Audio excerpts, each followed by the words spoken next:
Encounter करणाऱ्या पोलिसांची चौकशी करा अशी मागणी अक्षय शिंदे याच्या कुटुंबियांनी केलेली आहे। बदलापूरचं प्रकरण दाबण्यासाठी अक्षयला मारलं असा गंभीर आरोप कुटुंबियांनी केलाय। गुन्हा सिद्ध न होताच अक्षयला मारलंच कसं काय असा सवाल त्याच्या कुटुंबियांनी विचारलाय। बदलापूर अत्याचार प्रकरणामधला आरोपी अक्षय शिंदे याचा पोलिसांकडून एन्काउंटर झालाय। पोरगा बोला की मम्मी मला कवा सोडून घेऊन जाणार। मी बोलले बाबा एक महिना लागतो। थांबा एक मिनिट। आम्ही सकाळी गेलो 11 वाजता गेलो आम्ही। तिथे आम्हाला टोकन नंबर दिले त्या लोकांनी। द्या चिठ्ठी द्या हां हे आम्हाला चिठ्ठी नंबर दिले त्या लोकांनी। हे आम्हाला चिठ्ठी नंबर दिले आणि आम्हाला बोलले की तुम्ही थांबा। तर आम्ही थांबलो तिथं बाहेर। तुम्ही 3:30 वाजता तिथे गेलेला होता? हां 3:30 वाजता आतमध्ये गेलेले आणि मी हे बघा हे आम्हाला चिठ्ठी दिलेले त्याच्या अकाउंटमध्ये पैसे टाकायला त्यांनी आतमध्ये लिहून दिलता। त्याच्याबरोबर एक कैदी पण होता हां त्याला आणायला आणि घेऊन जायला। हां आणि हे बघा हा टोकन नंबर दोघांचा दिला होता आणि हे प्रकरण आम्हाला सांगितलं पण नाही की त्याला 5 वाजता 5:30 वाजता घेऊन जाणार आहे बदलापूरला। हे आम्हाला काहीच माहित। अक्षय तुम्हाला काही बोलला? अक्षय काहीच बोलला नाही आम्हाला आणि काहीच माहित नाही। चार्जशीट आलाय तो काय म्हटला चार्जशीट आलाय पप्पा मला कवा नाही सोडणार आहे। मी म्हटलं वकीलशी बोलून घेऊ। माझं म्हणणे माझ्या पोराला मारून टाकलेत मला ते पोराचा नाही पाहिजे एवढं म्हणणे। वडील येते पोलिसांनी काय संपर्क नाही केला मला। कोणतरी बाहेरून त्याला कोणतरी काहीतरी करून त्याला मारून टाकले। शेवटचं बोलणं काय झालं होतं तुमचं? माझा मुलगा बोलला की मम्मी मला कवा सोडणार तुम्ही। मी बोलले बाबा एक महिना थांब बघू वकिलाची विचारून मग तुला सोडून घेऊन जाईन बोलले। त्याने काही सांगितलं का त्याला कसली भीती वाटते किंवा काय? नाही तसं काही नाही। ते पेपर दिले एवढा सोमवारी आम्हाला सांगितलं होतं की पोलीसवाले लोकांनी एवढा मोठा पेपर लिहून दिलेले त्याच्या हातामध्ये। मला बोलत होता मम्मी तू वाचून बघ। मी बोलले मला वाचता नाही येत मला वाचता नाही येत बोल। त्याला आणि त्याला पेपर पण दिला होता मोठा।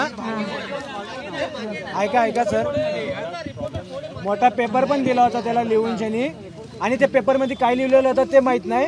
तर ते बोलला की हे वाचा मम्मी। तर हे मम्मीला सांगितलं वाचून घ्या। तर ते बोललं की मला वाचायला येत नाही। तर ते काय असेल तर ते टाकून दे कुठेतरी कचऱ्यामध्ये। तर काय लिहून दिलं तर ते माहित नाही आणि त्यालाच माहित होतं काही नाही झालं तर ते पोराला कशाला मारले तुम्ही लोक? आणि अजून काय गुन्हा सिद्ध त्याचा रिपोर्ट नाही दाखवले काय नाही दाखवले पोराचा। आता तुम्ही आतमध्ये जाऊन आला का? काय पोलिसांनी तुम्हाला काही सांगितलं? काहीच सांगितलं नाही। काहीच सांगितलं नाही आम्हाला। आणि हे प्रकरण दाबण्यासाठी त्याला मारलंय। हे प्रकरण दाबण्यासाठी मारले। ते पोराला बंदूक कसं पकडायला येणार? बंदूक कसं पकडणार माझा मुलगा? त्याला फटाकडी नाही वाजवले येत। त्या पोराला फटाकडी नाही वाजवले येत गाडी नाही चालवायला येत। तर तो पोरगा कसा बंदूक धरेल? पोलीस काहीच बोलले नाही आम्हाला काय कळवले पण नाही। आम्हाला न्याय भेटायला पाहिजे। आम्हाला न्याय पाहिजे। आम्ही बॉडी ताब्यात घेणार नाही आणि याच्या चौकशी व्हायला पाहिजे पूर्ण आजपर्यंत। आणि शाळा प्रश्न पळून गेलेले शाळेतला पण पळून गेले ते कुठे गेले तर त्यांना पण शिक्षा ते कुठे गेले शाळेतलं? हे बघा आज चिठ्ठी जी आहे ना हे बघा आज चिठ्ठी जी आहे ना ते पैसे पाठवायला त्यांनी दिले बघा चिठ्ठी पण दिलेले नंबरने आम्हाला लिहून दिलता। आतमध्ये कैदी होता माझा मुलगा एवढा चांगला बोलला माझ्याशी। आम्हाला दिला होता। हा एवढ्या लवकर त्या पोराला मारून टाकले तुम्ही लोक। नाही हे पोस्ट मध्ये पैसे टाकायला लावले। तुम्हाला कोणावर संशय? मला आतमध्ये पोलीस लोकांना कोणतरी पैसे दिले असतील पैसे दिले असतील ते पैसे काढले असतील पोलीस लोकांनी गोळ्या मारल्या। आम्हाला म्हणणं एवढं आहे की याच्यात पोलीसवाले पण जबाबदार आहेत आणि ते मारणारा पण पोलीसदार आहेत आणि हे शाळेच्या प्रशासनाने ते पण पैसे दाबून त्यांनी हे काम केलेलं आहे।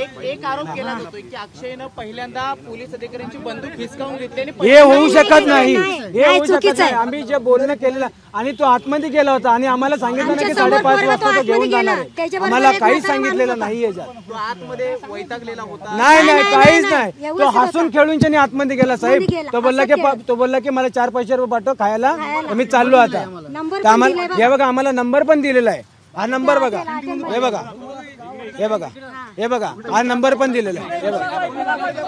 हे बघा हा नंबर पण दिलेला आम्हाला।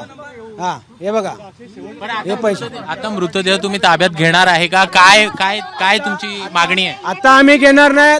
जे याला जबाबदार आहेत त्याला शिक्षा भेटायलाच पाहिजे। शिक्षा भेटल्याशिवाय आम्ही गप्प राहणार नाही।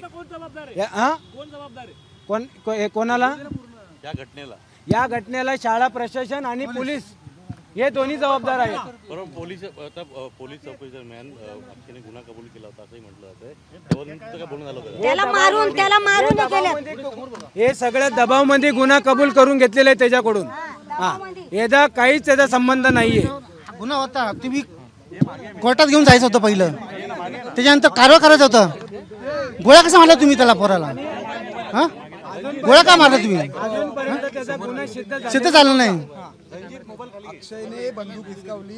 हा चुकीचा आहे गोष्ट, चुकीचा आहे गोष्ट. नाही नाही चुकीचा आहे.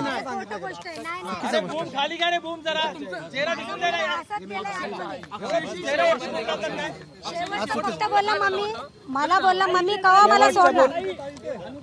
हिंदी में बताना चाहिए कि क्या कहेंगे, आपका क्या कहना है, हिंदी में कहेंगे क्या कहना है.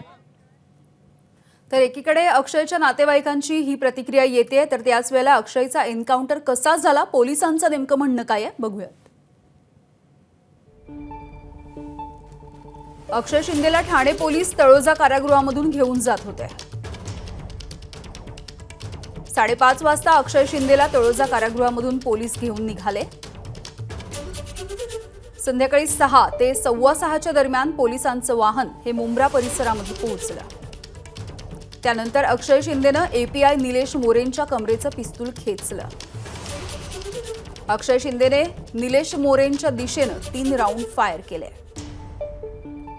एक गोळी एपीआय निलेश मोरे यांच्या मांडीला लागली. स्वसंरक्षणासाठी एका पोलीस अधिकाऱ्यानं अक्षय शिंदेवरती एक गोळी झाडली.